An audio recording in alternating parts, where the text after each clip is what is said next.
Chapter 1. Get inspired to pull up your sleeves and get to work. If at first you don't succeed, pick yourself up and try.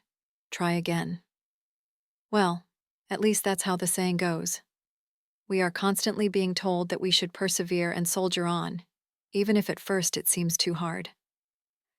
Despite all this emphasis on working hard and keeping at it, however, we don't really believe that it will get us to the top. In our heart of hearts, we know that it's talent, not perseverance, that gets people to the top. But this way of thinking is misguided. Talent is overrated. What you really need is grit and determination. Think this assertion seems a bit naive? Well, these chapters provide the arguments to back it up. After reading them, you'll be in no doubt of just how important hard work truly is. In these chapters, you'll find out how a piano recording shows our bias for talent over hard work, that focusing on simple goals will help you achieve more difficult ones, and what impact rewarding hard work rather than achievement has on kids and adults. Chapter 2. Even though we like to say that hard work is the key to success, we have a natural talent bias. Which quality do you think is more important in a mate, intelligence or good looks? How about in an employee, natural talent or a strong work ethic? In both these scenarios, we tend to deceive ourselves by answering against our natural instincts. Several nationwide surveys in the United States have asked the question, which quality is more important for success, talent or hard work? Around 66% of respondents favored hard work, grit, and determination. Hard work was the quality they claimed to look for when searching for a prospective employee. And this opinion doesn't just apply to the business world. In 2011, psychologist Chia Jong-tse posed this question to musical experts, and an overwhelming majority said that practice and hard work is the key to success. But, if we're being honest with ourselves, what we truly believe is that talent trumps hard work. In the same 2011 study, the musical experts were played 2 recordings and told that one was a naturally talented musician, while the other represented years of hard work. While the experts had said they favored hard work, they overwhelmingly chose the naturally talented musician as being superior. But here's the catch. The experts were played identical piano pieces by the same musician. This kind of self-deception happens in the business world as well.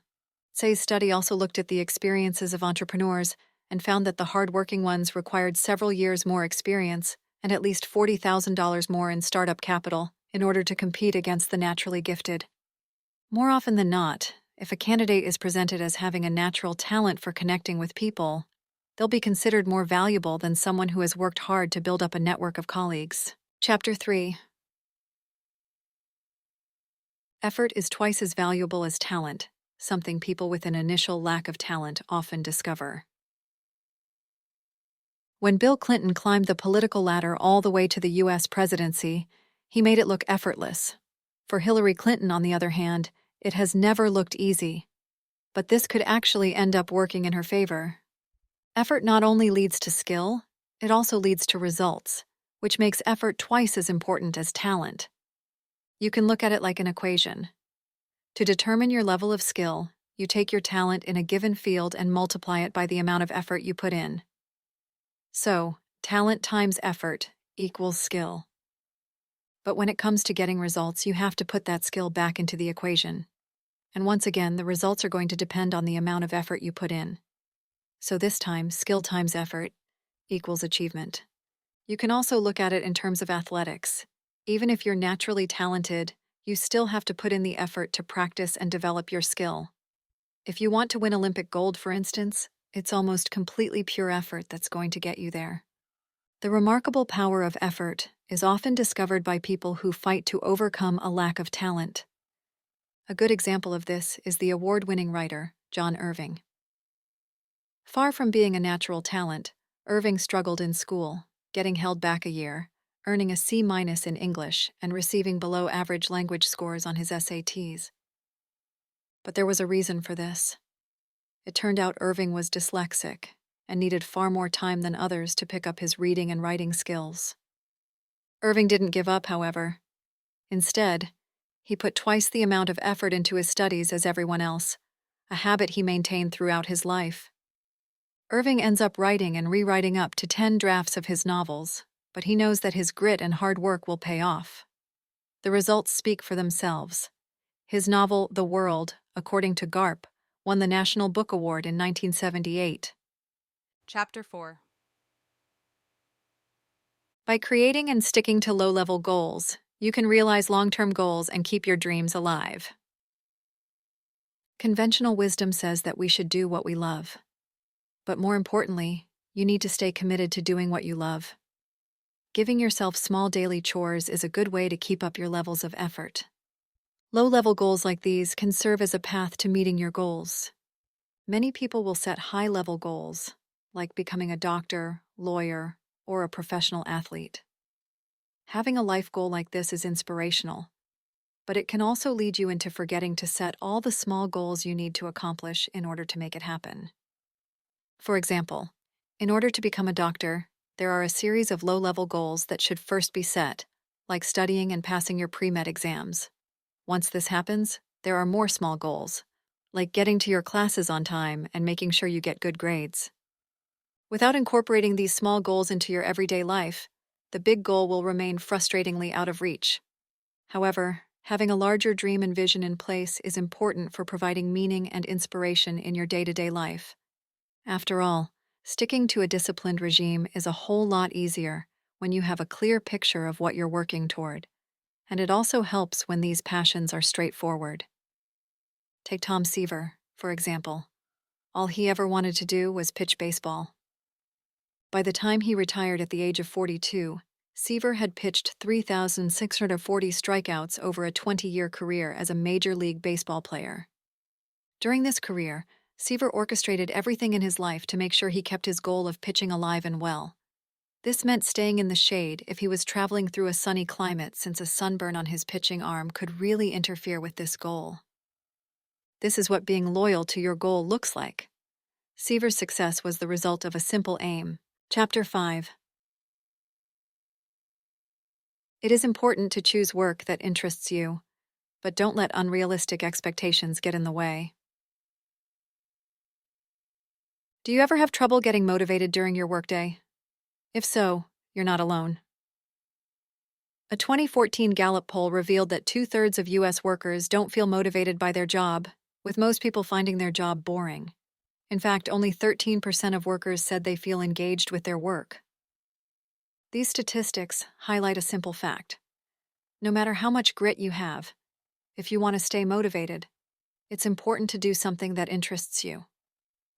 In 2003, psychologist Mark Alan Morris interviewed hundreds of U.S. employees, and the results confirmed that people are at their happiest when their work intersects with their personal interests.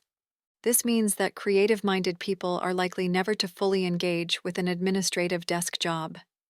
In the same way, someone who enjoys helping and working with others will struggle to find satisfaction in a job that keeps them isolated or stuck working on their own.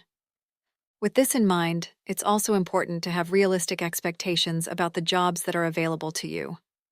Psychologist Barry Schwartz has been counseling students at Pennsylvania's Swarthmore College for 45 years, and he's noticed that today's generation are especially prone to having unrealistic and starry-eyed expectations for what lies ahead. Schwartz noticed that this impractical outlook has seeped into both their professional and romantic lives.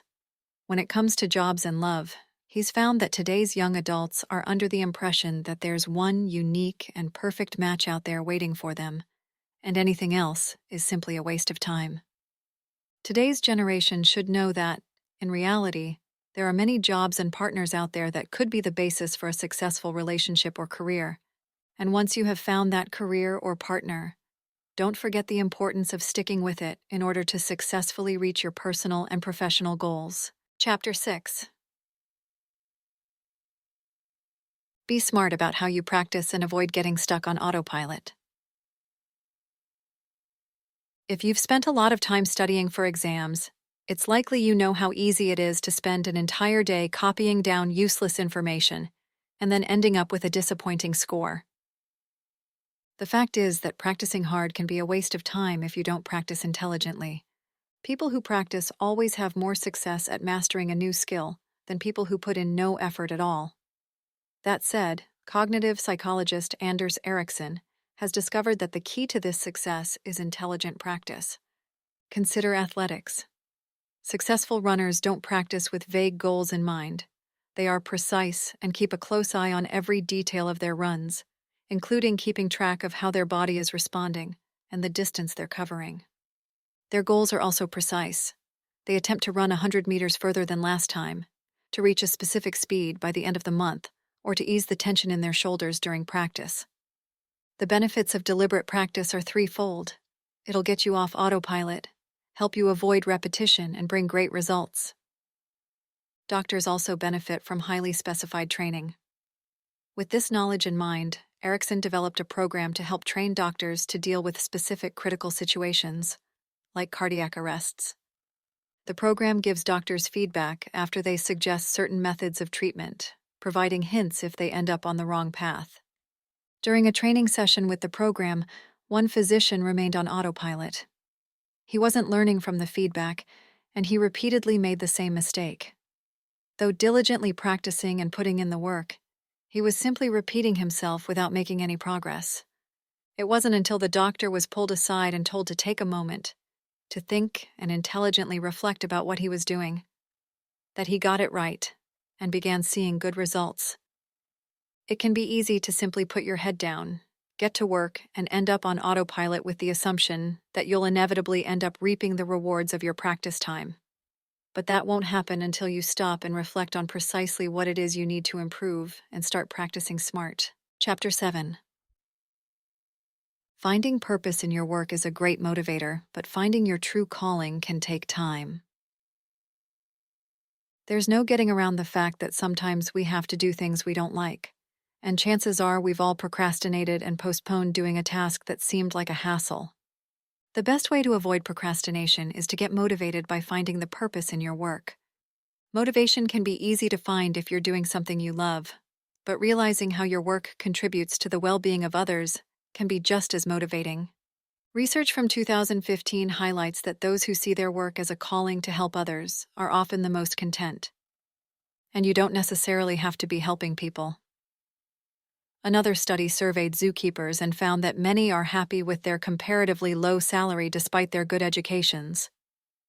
These zookeepers identify their work as a calling, and, as a result, their job gives them a greater sense of purpose in life and the belief that they are contributing to making the world a better place. This also means they are more willing to work overtime and stay on duty to tend to sick animals. If you haven't found your true calling yet, don't worry. It can take time, and you might even find it while you're doing something else. Professor Michael Bamey taught internal medicine at Pennsylvania University after struggling through medical school and an internship. He knew medicine wasn't his true calling, but he did like being in the position to help people. Meanwhile, he was developing his real passion, meditation and mindfulness, a practice he'd been in love with ever since he looked up at the sky as a young boy and felt a deep connection with the universe. Eventually, Bimey became the director of internal medicine at a Philadelphia hospital, and in 1992, he formed a meditation class for terminally ill patients.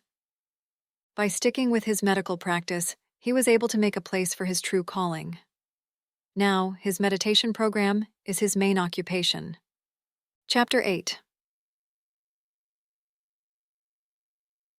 Teachers and parents can help ensure future success by rewarding hard work more than natural talent. Unfortunately, children get exposed to all sorts of bad advice, especially when they're told that they'll never be smart enough and that hard work is a waste of time. This can lead to people never realizing their full potential. So to prevent this from happening, it's important to recognize and encourage hard work instead of just rewarding talent. Rather than crushing someone's hopes, remind children that skill can be achieved through hard work and that grit and determination bring rewards. Unfortunately, schools routinely reward children for talent rather than hard work, which is something American teachers Mike Feinberg and Dave Levin set out to change. In 1994, they launched a program called Knowledge is Power, with the rule that children get rewarded for effort and learning rather than natural talent. So, Rather than telling a child, "You're a natural, I love that," teachers would say, "You're a learner, I love that." The results were great. The grades of children enrolled in the program rose well above the national average. The program shows how important it is for adults and teachers to work as role models. Children learn from the example of adults that change, and improvement is possible. Psychologist Daeun Park took a close look at what first and second grade children were learning from their teachers. It turned out that teachers who placed an emphasis on ranking students according to their grades were setting a bad example for the kids. These children would end up thinking that their level of intelligence was predetermined and ended up preferring safe tasks that didn't challenge them. The same holds true for parents. Sadly, it's all too common for a parent to think that bad grades reflect a lack of intelligence rather than a lack of effort. This can instill a belief in the child that he's stupid and that he should give up. If the parents and teachers simply tell children that they need to work harder, they will get motivated and achieve better results. Chapter 9. Grit is a valued characteristic in some cultures and successful businesses. It's not uncommon to see an athlete show grit and determination to overcome a bad start and go on to win the match. But less common is seeing this mindset get promoted on a national scale. Unless you're in Finland, where exactly these cultural values are widely promoted. Perhaps due to the long, cold winters and a history of having to defend themselves against their sometimes hostile Russian neighbors, Finland is a great proponent of grit. The Finnish have their own word for grit, sisu, which refers to a quality of perseverance that has become integral to Finnish culture. Finnish psychologist Amelia Lahti takes sisu very seriously and has researched what it means to the Finns. After surveying 1,000 Finnish people, she found that 83% thought that sisu is a characteristic that is learned and not an innate quality. And just as grit can be learned, it can also be instilled as a virtue in a company. Many credit Jamie Dimon, the CEO of JP Morgan Chase, for instilling a can-do spirit that allowed them to make a $5 billion profit during the 2008 financial crisis, a time when many other banks collapsed. Dimon learned about grit early on. When his high school calculus teacher had a heart attack, the school had trouble finding a suitable replacement. This led half of the students to drop out of the class. Dimon, however, was part of the other half that soldiered on and taught themselves calculus. This is the spirit of determination that Dimon has taught his employees in town hall meetings across the country. He inspires them to stand up and succeed in the face of adversity by providing them with motivation, a sense of purpose, and clearly defined goals that can't help but lead them to success. Chapter 10. Final summary. It is true that you should do something you love, but the fact is that you will always hit rough patches. Hard work can lead to procrastination and doubt, and that's where grit comes in. With determination and resolve, you can motivate yourself to keep working toward your goals and persevere through the toughest of times. Actionable advice. Give yourself a challenge and practice your grit. For example, decide to write a short story. Define the exact length you want to achieve and a deadline. Plan what you will have to do each day in order to stay on track. Now begin cultivating your grit power. The end. Thank you for listening.